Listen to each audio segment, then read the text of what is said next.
Thank you so much for joining us today. We are so excited to dive in with you all. As folks kind of get settled in, go ahead and navigate to the bottom of your Zoom window.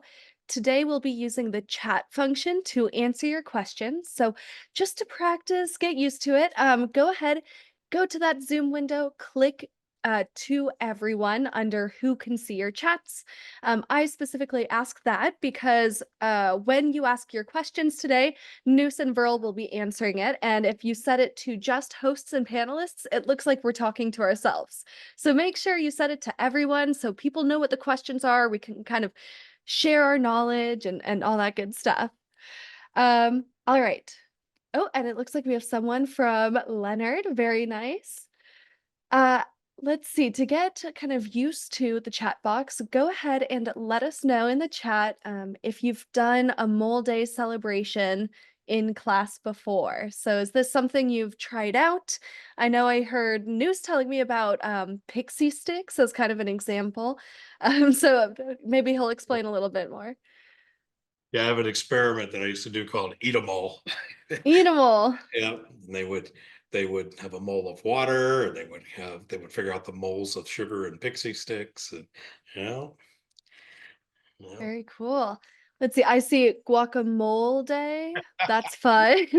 sounds delicious. Yeah, I'm in. How cool. Well, to make the most of our time today, please do keep putting your fun activities in the chat or saying hi. But I did just want to hop into some housekeeping items and then I'll pass the conversation off to our amazing presenter. Housekeeping item number one, you will receive a recording of today's webinar. It usually takes us about 3 to 5 business days to go ahead and get that edited and then uploaded to our YouTube and website. But as soon as it's live, we're going to email it on over to you. In that email, you will also receive a link to our resources folder. That resources folder has today's presentation with clickable links. It has experiment files. I'm going to give you that link right now as soon as I'm done talking, but you will get that again in that follow-up email. So keep an eye on your inbox. Again, it'll take about 3 to 5 business days to get to you. The second housekeeping item is what I said before, which is we want to answer your questions. So if you're watching Noose do these experiments and something pops into your head, please let us know in the chat. We'll go ahead and wait for a good breaking point and ask Noose, or Verl will answer your question in the chat. So feel free to get those questions to us. If we happen to not get to something today, you can email us. We'll be chemistry@vernier.com. So feel free to reach out. That being said, we'll get into today's presentation. Take it away, Noose. All right, welcome everybody. It was good to see so many folks in the participants list, and some great comments already coming up in chat.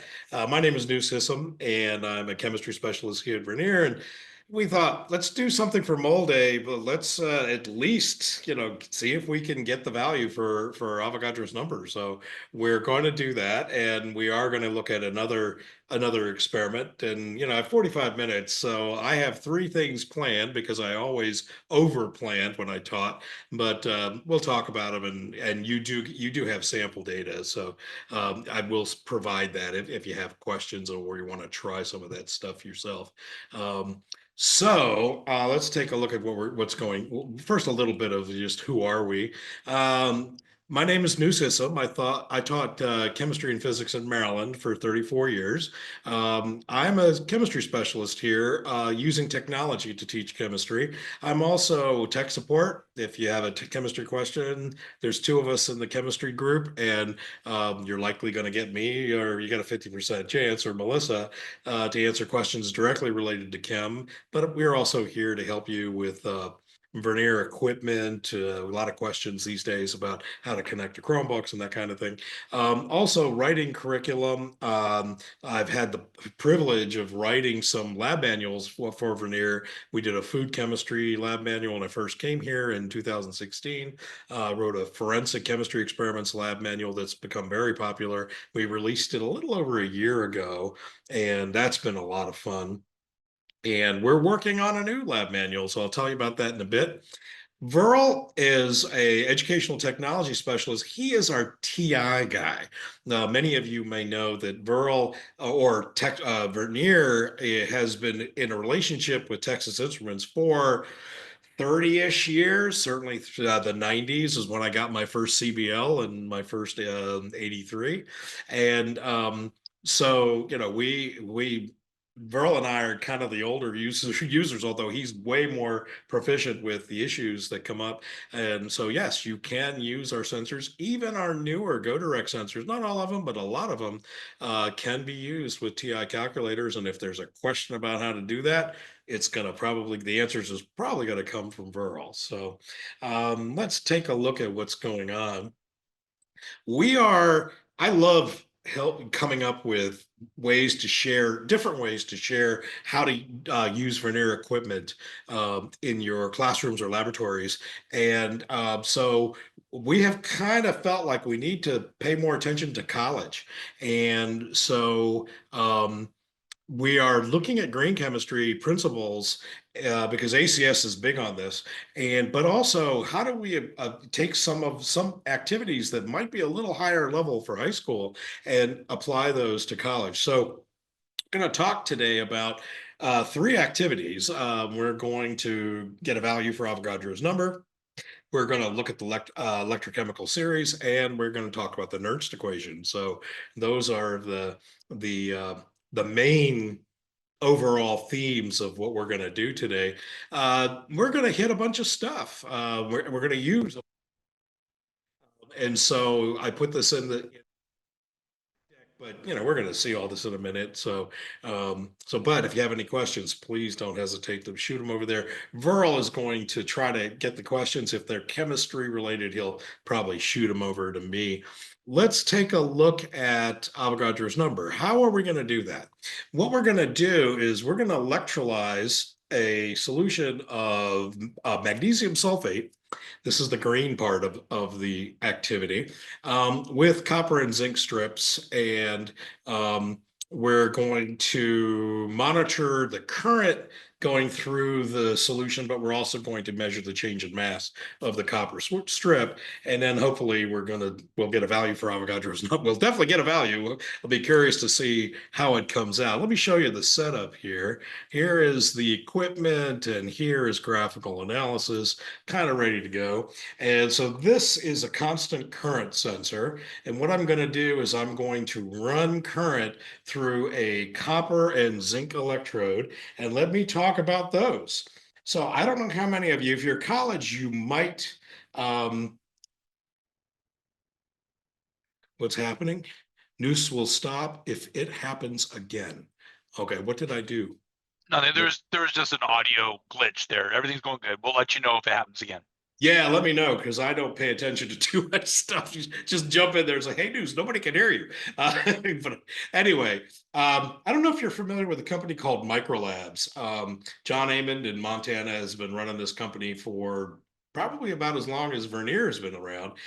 More geared towards college chemistry than high school. But John Amond has decided it's time to retire. Uh, and so we're not going to take over everything. We are not going to become the Microlabs tech support company. So get that out of your head if you're a Microlabs user. But they have some pretty cool stuff. And one of the things they have is this nice kit of metals. And I was surprised how cheap it is. And it's actually going to be one of our prizes at the end of the session. And there's a whole bunch of metals. And so there's two different versions of copper in there. So I'm getting myself a copper strip for this reaction. And then we need zinc. And so of course there's zinc in there. And it says on the top of the bottle that zinc is flexible and the nickel is not. So, oh yeah, boy, you can definitely tell the difference. So there's a couple pieces of each.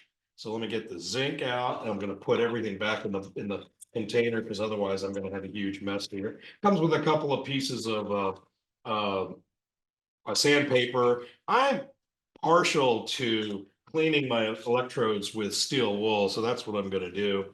And so just polish up this zinc electrode. So there's zinc, copper, aluminum, iron, lead, nickel. I'm staying off the lead nickel for this experiment. And for our green chem experiments, we are staying off of them. So it's your call as to whether you want to deal with those or not. Disposal and environmental, hazards and stuff like that. So but it comes in the kit, and it's your professional decision as to whether you should use it or not. But for today's session, I'm going to stick with copper and zinc and iron and aluminum. I think those are the four I'm going to look at. But for this experiment, all I need is a strip of copper and a strip of zinc. So I'm going to get those arranged here in a sec in the clips. So let's get the copper up here. Oh, wait a minute. I'll get the zinc up there. I got to weigh the copper. So let's get the zinc aligned in here. And I'm going to need about 200 milliliters of, so this is magnesium sulfate. Any of you that have done this in the past, pretty common to use copper 2 sulfate made in sulfuric acid. Not particularly a horrible solution, but a little bit of danger and disposal and so forth. I made this from Epsom salts. I mean, just plain old, magnesium sulfate heptahydrate. And let's see how it works. I mean, I've already tried it, so I know how it works, but I want you to see that there are alternatives. Now, let me get the Hey, balance. Deuce, we got a question. Do you Absolutely. find that steel wool to clean electrodes contaminates the metal samples in any way? I have not noticed that. And oops, let me get the balance out of the way. So, but maybe the thing, and I've never done this before, so I'm going to do it right now based on what you just said. I'm using a Kim wipe, and I'm just going to wipe it off there. So if there's any iron on there, I'm hoping I wiped it off. And let's weigh the copper 2.114 okay, we'll call it 115. Let's record. I'm going to record that, and there's a spreadsheet that will go to 2.114 grams. So there's the initial mass of the copper. Let's get that out. Make sure the balance. I mean, the other thing maybe to do too is, wear gloves, which I'm not wearing.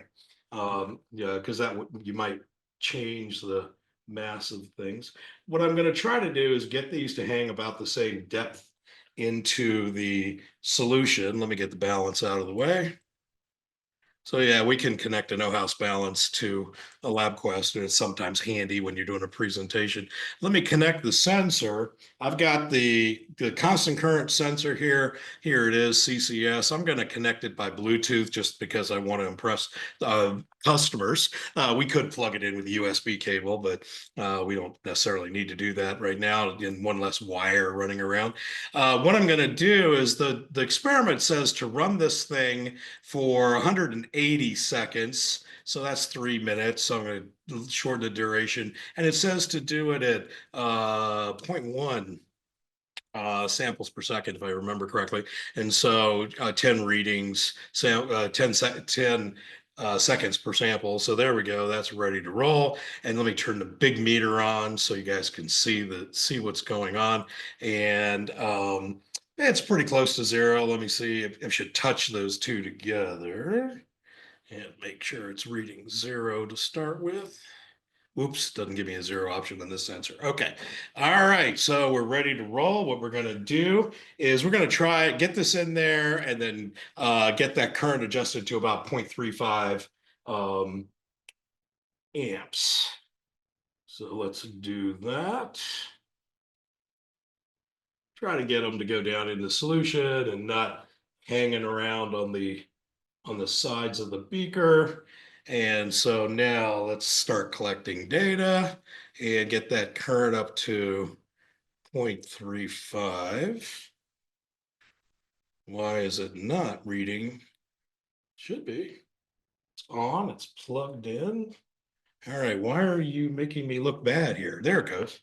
There was just a delay. Okay, but it says to do it between 0.3 and 0.4 amps. So I'm going to leave it like that. So this constant current sensor, this is a one-hit wonder. Boy, I'll tell you. It does one thing, but it does it super well. Used to be, you try to do this with a power supply and a rheostat, and you'd be sitting there as the electrodes were changing over time. You're sitting there trying to rank, if you want to keep the current constant because you want to use that in a calculation. Then you had to adjust the rheostat a fair amount, and so that's kind of all built in now. So the current's going to stay pretty constant, certainly much better than if we were trying to use an older system with batteries or with just normal power supplies. Let me show you the oops, that's not what I wanted to show you. Let me show you the calculations. I created this, and all the data in here is real data. And boy, I got it down to 1.48% error at one point. I was like, oh, was I cheating? I don't know. I don't think I was. There's two ways to get the charge that goes through the solution. One way is to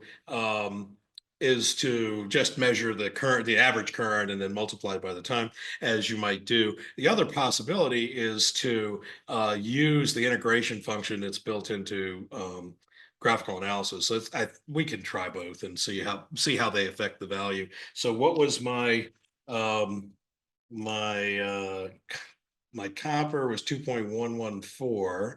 So you can see that's pretty close to the last time I did this. 114. So we'll put that initial mass in there and let's take a look at what's happening because I don't want to lose data, because it's easy for me to talk and screw up here. And so there's the setup and looks like we're getting there. Any questions about anything? If anybody, let me see. Looks like a lot going on in the chat.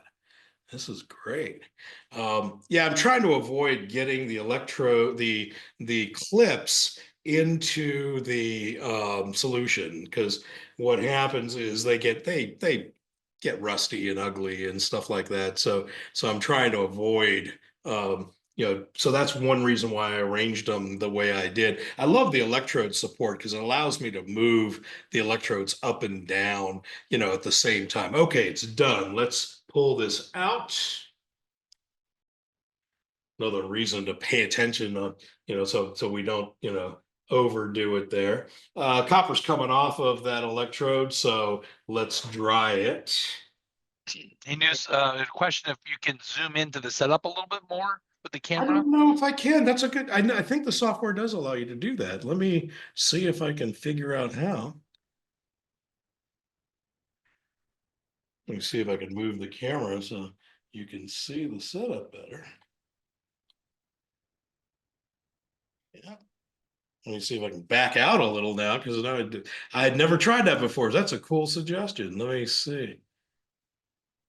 Yeah, it's kind of picky about. I guess about as good as I can do it there. So there's the setup.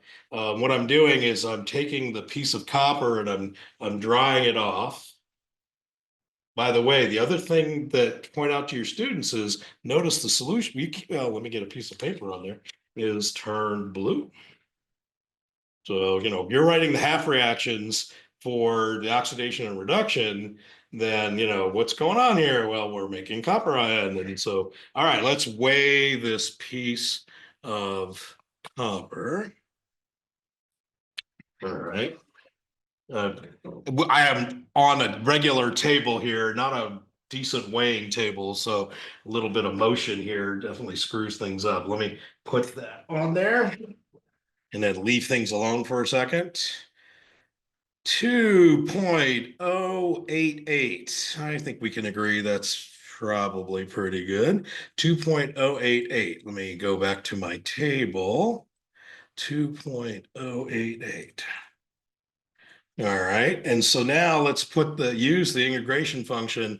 Let's stick in this really is wrong. This should say coulombs.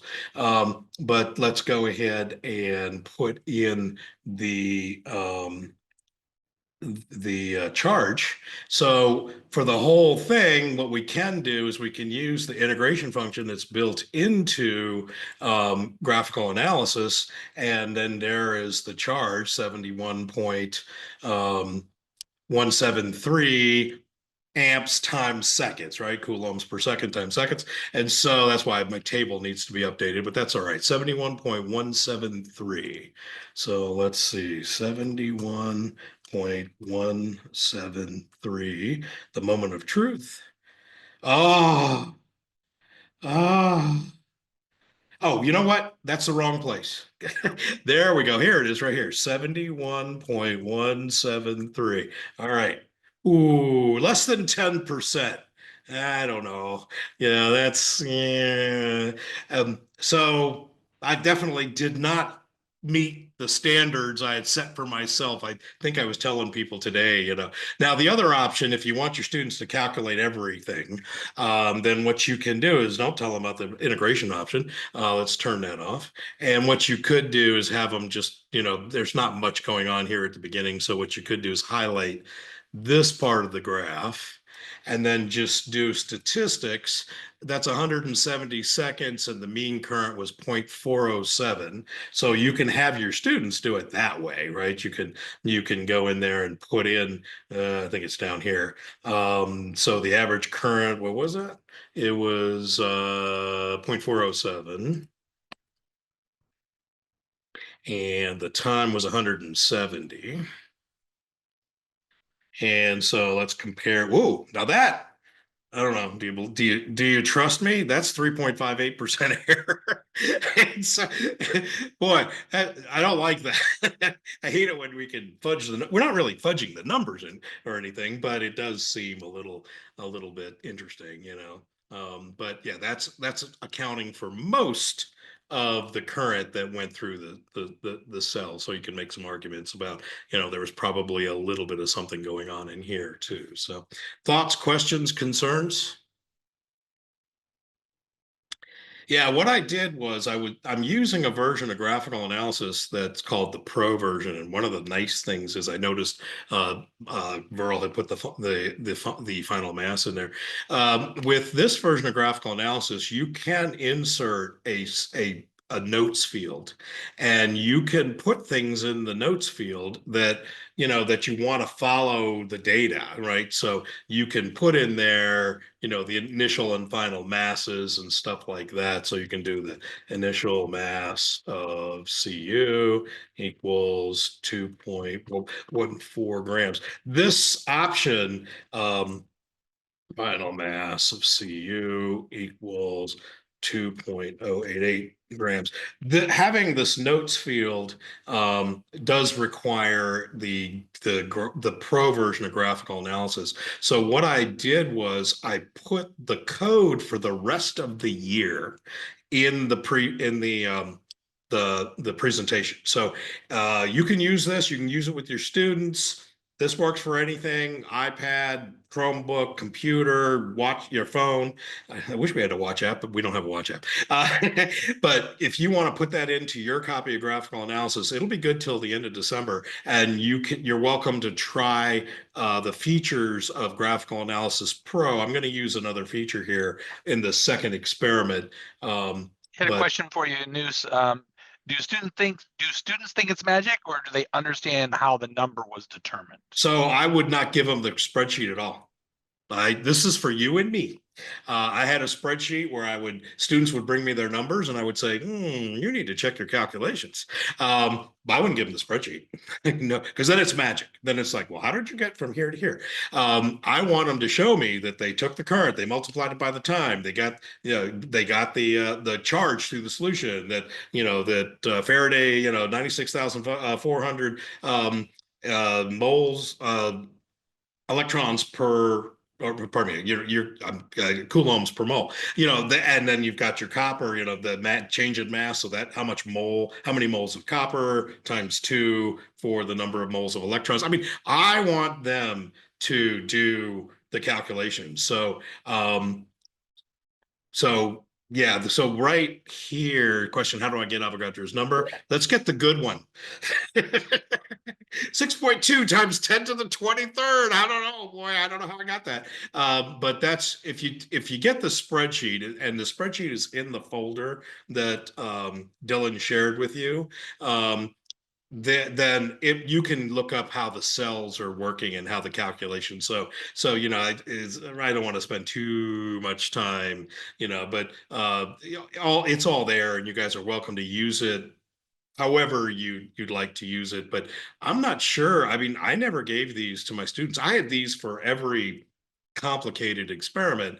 So I could tell them, that Mr. Hiss, am I doing this right? Well, let's find out. Let's put these numbers in. That's not very good. And so, or wow, that's wonderful, but they needed to show me. You lay out all the numbers, right? 63 point, whatever it is for copper, grams per mole. You've got 96,400 coulombs per mole of electrons. You've got, write the half reaction. So you've got 2 moles of electrons for every mole of copper. All that stuff, I think, is really important for students to be able to manipulate. And shoot, do you need a formula? No. What's the goal? The goal is particles per mole.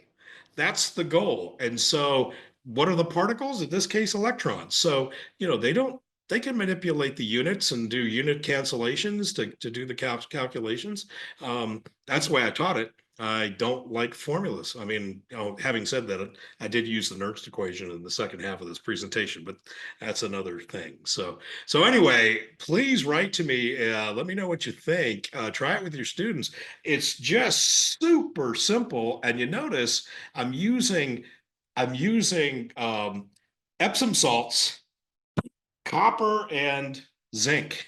It really doesn't get too much simpler. And of course, I use the constant current sensor, which we would encourage you to buy one, but there are other ways to make that happen. It just doesn't look as pretty. What would happen is the current would drop off when I did this. And the students had a hard time controlling that. And the CCS does a really good job of it's a one-trick wonder, but it's a nice one-trick wonder. All right. And a quick question here is, if you try this with other electrodes than zinc, do you find it works better, worse, the same? I have not tried it. I have not. And so I encourage you to try other electrodes. I mean, you want to stay green. So what are you going to try? The problem with iron is that iron salts are a pain in the butt. Bake them fresh. Don't be using stuff from last year. And then, Amond has you use iron 2 and iron 3 together in the solutions. I never did that because I don't know that I had both of those in the stockroom. So but what else could you use? I mean, I'm trying to stay away from lead, trying to stay away from nickel. So maybe aluminum, zinc. I don't have it in the kit, but magnesium. That I don't know how magnesium's going to fare in Epsom salts, though. I really don't know the answer to that. So no, I haven't tried that. So can't answer that. Would you get a better number? Maybe. I'm not sure. All right, I'm going to move some stuff out of the way. I'm going to unzoom so that we can kind of see the second experiment, at least the setup, because we have 15 minutes and I wanted you to see that it's a pretty cool little doodad that we picked up from John Amon, so from Microlab. So I want you to see this doodad and see what you think about it. It is kind of slick, and it's the electric. Well, me and my colleagues call it the electro puck, but in reality, I mean, we sell it. It's called the electrochemical half cell. What's the last word? We have It's never the heard. kit. Oh no, the kit is the metal. Ah. This thing is the half cell plate. Good try, Dylan. So let me show you a picture of this thing, and then we'll just get a couple of bits of data so you kind of get the idea. So I have it soaking it with 1 molar potassium nitrate, and I'm going to dump that out. It's been soaking for hours because I want to show you the salt bridge. So notice that in the center, there is a well, and I'm going to put potassium nitrate in there. And then the well is connected to 8 other wells. And so with this one device and no threads or filter papers or anything, you can do many half cell measurements. So what I'm going to do is I'm going to put some 1 molar potassium nitrate in the middle well. And then we'll do a couple of measurements just so that you guys can get an idea. And so I just put potassium nitrate in there. Let's start with zinc and copper again, because what I want to try is, and I tried this a little earlier, but I was surprised. The metals kit comes with copper wire. And so I don't know. I haven't decided yet if I like it, because I never used copper wire when I was in the class. And boy, this would be the cheapest way to do anything. Um, and then I'm going to also use that piece of zinc again that I've already sort of partially cleaned. There's another one in there. So let me clean these real quick. And let's do a half cell with copper and zinc, and then we'll try at least one more, maybe in the time left. And I want to show you another feature of graphical analysis. The object here is for your students to build a reduction potentials chart, right? An electromotive series. And so that's what we're going to go for here, and we'll see what it looks like in the time in the folder. I did a bunch of combinations, a whole bunch. And so they're in the folder if you want to see them. But what I'm going to do is I emptied all the wells and then I filled the middle one with can't talk, potassium nitrate. I'm going to use the zinc one and just do some combos with that. So I've got some 0.1 molar zinc nitrate. Any zinc ion would work. And let me grab, so one of the things I don't like about this doodad is that it's hard to see in the wells. And so when you fill them up, I have a hard time seeing. So I like to use a barrel pipette to help me monitor how you got to fill it up. There's a little spillway, and you got to fill it up so that it's up into that spillway so that it's contacting the ion, what is it, the salt bridge. And so let's do copper. So I've got some 0.1 molar copper lying around here somewhere. Here it is. This one's the favorite, right? Because you can see the thing against the white. It's kind of nice if you have a colored solution. So I'll put that in well 2. All right. And if I was smart, I would label those things, but don't call me smart. Okay, let's see. Let's get the zinc on there. And let's get the copper. I'm gonna try the copper wire. I haven't tried it I tried it real quick when we first got the kit, and I'm not used to using it. So I'm curious to see what it's gonna look like. But you can imagine the combos you can do with this puck. Yeah, it's not called the puck. Don't yell at me, Dylan. But you can do a lot of combos, right? So let me see. Okay, so I'm going to let's get graphical analysis going here. I'm going to quit it and start it again since this is the data for our run from earlier, and I'm going to go ahead and do a new experiment. And so I'm just going to quit it and start a new one just so I have a nice clean field here to work with. And so I'm going to go ahead and connect. This one is completely wireless. The CCS, the constant current system, does have to be plugged in because to 0.4 amps is a fair amount of current, and that would drain batteries like crazy. So you have to plug that in. It comes with a power supply. This is OZ. So I'm in the office right now, and there's just everything in here. Oops, I guess it's 0C. See. And what's going on here? Volt, there it is. Okay. sometimes in the office I can't see them, and so I can search for them. So it's ready to roll. Let's get the voltage up. Well, before I do that, all our sensors, all our setups automatically default to time. What I want to do is keep a record of the different cell potentials of the different cells that I make. And so what I'm going to do is I'm going to use what's called events with entry data collection. I'm going to click on the mode option here and change from time-based to event-based. The event is going to be the cell combo. You can call it, I'm just going to call it combo for simplicity. There won't be any units on it. And so now I've switched to what's known as events with entry. Let me get the meter up so you guys can see what's happening. And let's go ahead and do a combo. So I'm going to put the zinc in chamber 1, and I'm going to put the wire in chamber 2, and then I'm going to collect data. And you'll notice there's a keep thing here. I want this value to be constant, but at the same time, if I wait too long, it'll keep dropping. So I think we wrote it in the experiment, wait a couple seconds, then hit keep. It'll grab that value, and then it says, what's the combo? CUZN. You do want a positive value. So if you have to revert, you might have to switch them. And so now let's get the positive connection taken off of there. And let's do a different combo. And so what do I got ready here? Well, I've got aluminum. So here is some aluminum chloride. Let me get a clean barrel pipette. And I'll fill up well 3 with aluminum chloride. Don't want to overflow it. There we go. And let me dig out the aluminum, which is also a wire. There's a nice piece of aluminum wire. Let me clean that. Technically I should also re-clean the zinc, but we're running out of time.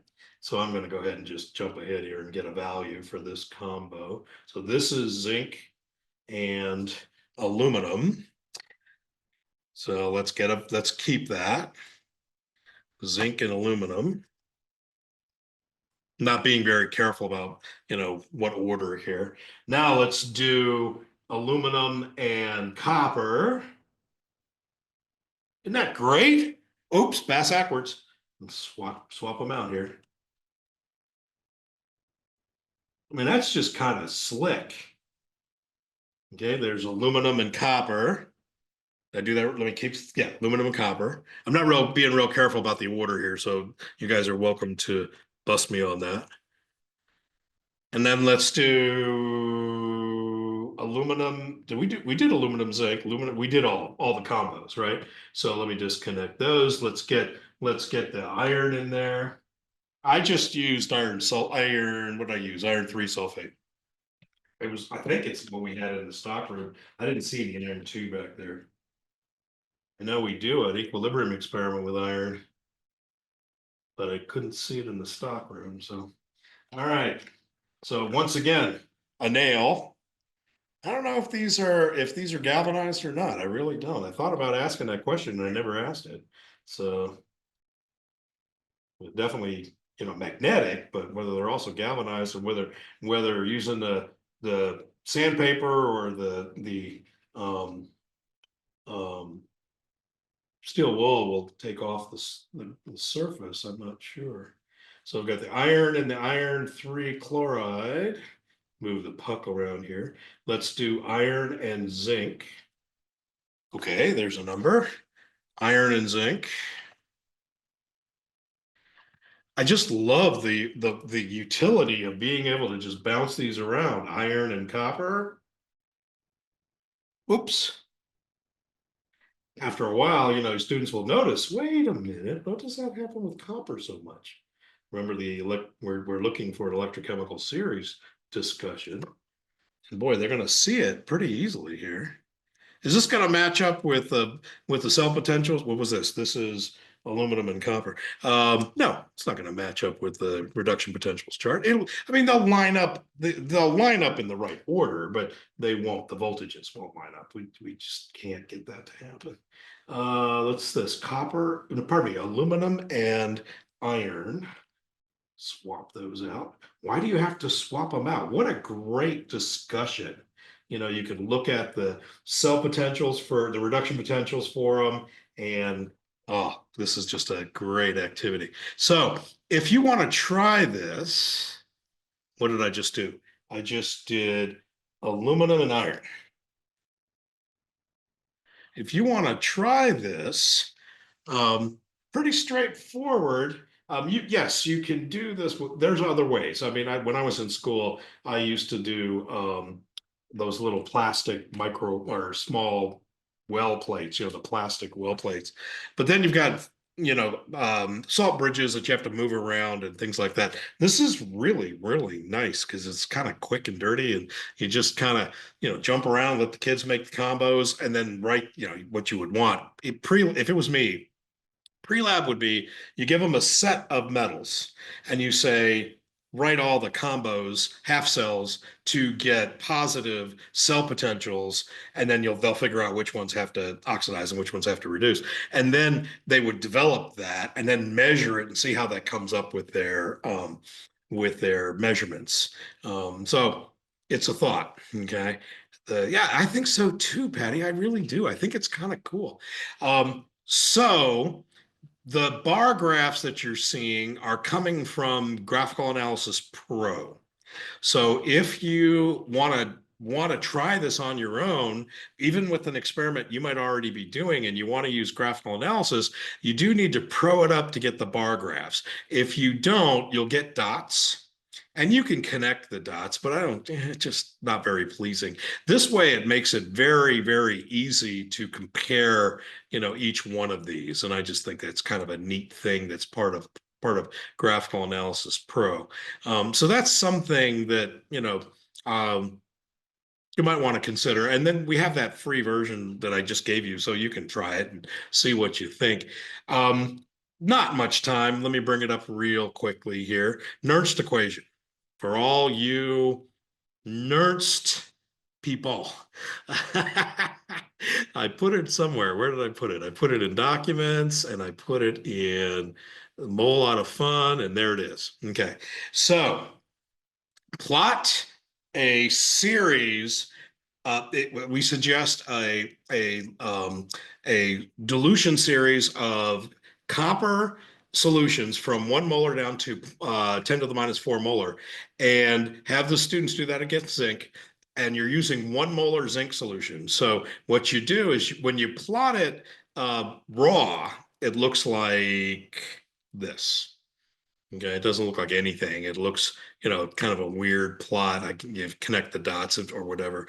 But then if you look at the Nernst equation, and I included it in the handout, change that to log base 10 of copper, and boy, comes out kind of sort of linear.